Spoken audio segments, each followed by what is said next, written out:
Hi friends, నేను మీ Pavani. Welcome back to Pavani foodie. ఈరోజు ఈ వీడియోలో కేసరి ఎలా తయారు చేసుకోవాలో అయితే చూద్దాము. ఇలా చేశారంటే ఉండలు అనేది కట్టకుండా చాలా పర్ఫెక్ట్గా అయితే వస్తుంది.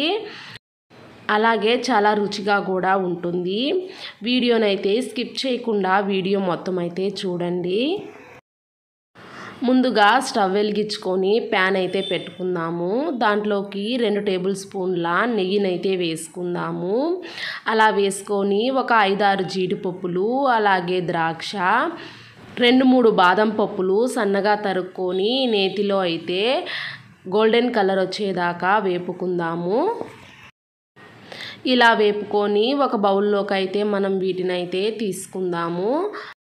దీంట్లోనే ఇంకో టేబుల్ స్పూన్ నెయ్యి అయితే వేసుకొని 2 కప్పుల బాంబే రవ్వనైతే దీంట్లో వేసుకుందాము. వేసుకొని దీన్ని ఉండలు లేకుండా బాగా కలుపుకుందాము.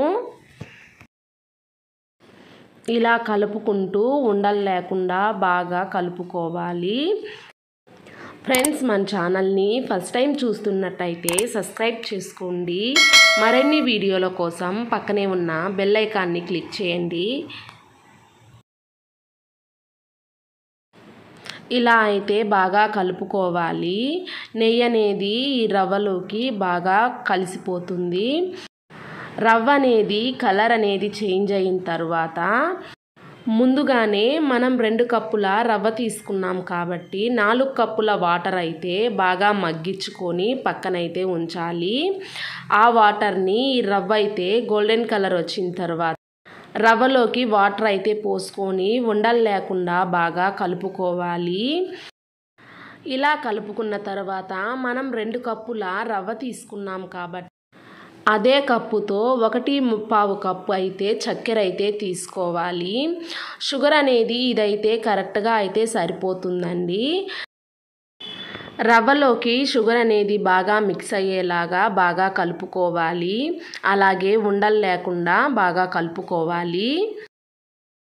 ఉండలు లేకుండా కలుపుకొని దీంట్లోకి అయితే కొంచెం ఆరెంజ్ ఫుడ్ కలర్ అయితే వేసుకోవాలి. ఇలా వేసుకొని బాగా కలుపుకోవాలి.